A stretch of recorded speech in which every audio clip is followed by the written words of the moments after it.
Good morning, everyone. It is Sunday, about 10 o'clock, and I feel like I'm whispering. I am whispering, but even though it's 10 o'clock in the morning, it is so quiet around here. There's not a person or a neighbour or a kid or a dog or nothing. All I hear every now and then is a plane going overhead, which you should all be used to by now if you've been watching my videos. And I'm sitting in the backyard because it's the only place in my whole house and my whole yard I've got that doesn't have mess in it. So let's go back in time to the peaceful bygone era of last weekend when everything seemed to have a place and most of those things were where they should be and life was calming down, and I thought, yay, the drama of the last few months is over, things are getting back to normal. Sunday I cleaned the house, I organised my groceries, I made my plan for the week. I was feeling ready to go. I had planned to hit the gym Monday, Wednesday, Friday. Tuesday I had to deliver my local newsletters for the community group, and that left me Thursday, which I don't think I had any plans on Thursday, but it was only the beginning of the week and I still had days to go. Everything was as it should be. And then life happened. Woke up Monday morning and I didn't feel great, but I still went to the gym anyway. Good morning, everyone, and welcome to Monday. It is 7:45 Monday morning, and I would like to say that I'm motivated and excited about starting a brand new week, but to be honest, I'm actually feeling a bit crook this morning. I had a good workout. I didn't give it everything. I didn't go really hard, but I went hard enough to push myself and feel like I'd had a really successful workout. And I felt good that I had gone to the gym, but I still didn't feel super well when I'd finished. And actually, Monday afternoon, I even had a nap for a couple of hours. That's how just dodgy I was feeling. Tuesday came and I felt a little bit better, but still a bit dodgy, and it was freezing. But I got my newsletters done. I came home and I actually spent the rest of the afternoon just sitting around relaxing, not doing much of anything. And by that night, I went to bed and I felt pretty good. Also on Tuesday, I got news about the fence. I found out what's going to happen, and I found out that the guys were coming in on Friday to start pulling down the fence. And at 3 a.m. Wednesday morning, as it does, my brain starts ticking and whirring and going absolutely berserk. And I decided, yeah, I really want to pull down that raised garden bed next to the fence. I had it built for a vegetable garden near the back door, near the kitchen. It doesn't get enough sun. The dirt that was put in it was rock hard. I couldn't dig it out. It doesn't matter what I spent to get it built. It just wasn't working. It was a nuisance, so it had to go. So all day Wednesday and all day Thursday, we spent demolishing that garden bed. We were so exhausted. I mean, I can't find words to express how exhausted we were. The good thing is most of the timber we saved and we are able to reuse it. We've already got plans for it, but in the meantime, it's laying in my backyard. We had to work really hard to get it all demolished in 2 days because that would have brought us up to Friday, and Friday was when the guys were coming in to pull the fence down. Now, this is what it used to look like up my side yard, and this is what it looks like now. And this is after it's been tidied up a bit. Boys came in on Friday, pulled down the old fence, cleared out as much as they could, and on Tuesday there's going to be someone else, some sort of digger. That's the problem. I don't even know what's coming. It's a mystery, but someone's coming in to clean up the rocks, remove those plants and all that higher level of ground so that they can come back and start putting the fence up. So the side yard is an absolute disaster, and that's perfectly understandable. When you get around to the backyard, it brings us back here to all the timber that I've got laying around from where we demolished the garden bed. And then all this stuff, some of it has been relocated because it needed to be out of the way of the fence. Some of it was already here because I hadn't found a home for it, and some of it came from Dad's place and I still haven't got rid of. When you come around the far side, there's not a lot going on around here, but there is a pile of dirt. Dirt that needs to be raked and spread over. This is a pile of rocks that I have removed from various places around the garden. Here are my tools, as usual. Karen hasn't put her tools away. She leaves shit laying around the yard. And then we get to the front gate.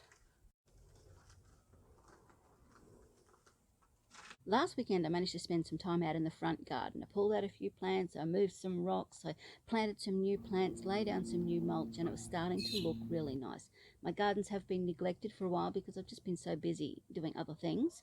So the front garden was starting to look a little bit tidy.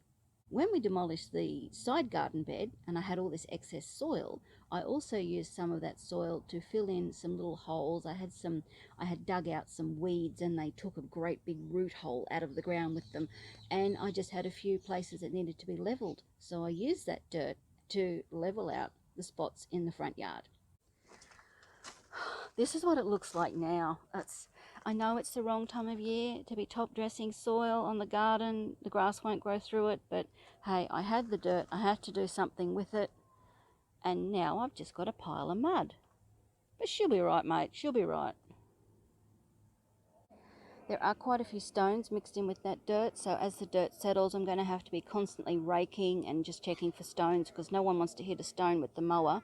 But yeah, it's coming along. I mean, the front yard, all things considered, is probably the tidiest point. That bit of garden up there needs a bit of attention, but it's all starting to come along. And that brings us full circle to the other side of the front yard with the pile of rubbish of all the bits and pieces that we dug out of the garden bed that we don't need. Bits of cement and rubble and plastic and rocks and useless timber. Even my bins are living in the front yard, which is really attractive. And that brings me back full circle to here.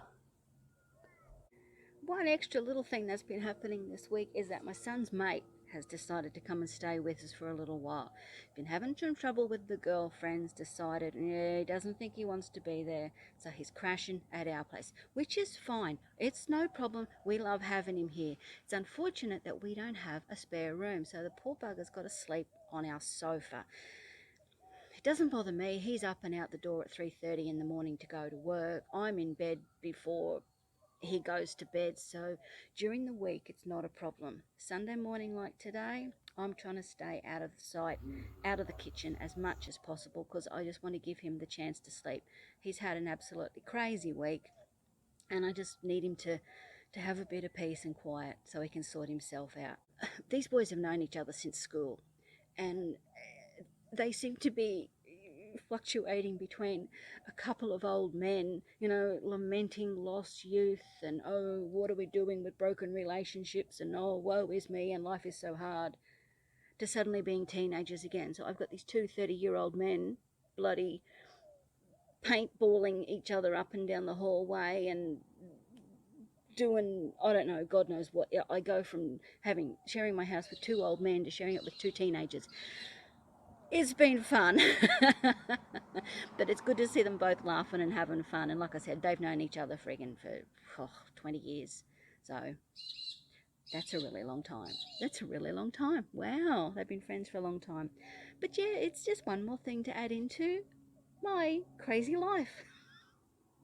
Fortunately, it's all crazy in a good way. I don't have any bad craziness going on. It's just a bit of mess and a bit of drama at the moment, but it's nothing horrible and nothing bad, and for that I am really grateful. And some of you who've been following me for a while will know that I used to have a bearded dragon. Her name was Slump, and she passed away last October, and I was absolutely devastated. But I always said something happened to Slump that I would rescue another Beardie, because she changed my world, and I want to rescue another Beardie. Let's not talk about that at the moment. But the point of this is that I have been looking at the rescue sites, keeping an eye on them, looking for a little rescue bearded dragon, and I saw a couple the other day, and I talked to my son about it, and I said, am I ready? Is this the right thing for me to do? I don't want to make a mistake, and all these sorts of questions that you think about when you're trying to work out, are you ready to get a new pet? And he said to me, he says, I think you should wait a little bit longer because we've just got too much going on at the moment.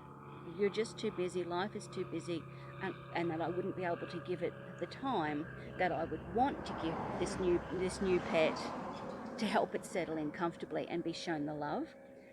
And I said, mate, this is life. I think this is life now. We are so used to having such a quiet and peaceful life that I think this is our new normal. I don't I don't know what's happened, but life is so busy. I've got my videoing, of course, which takes up a lot of my time. Trying to get the garden organised. I'm trying to get my roof repainted, get the fence done.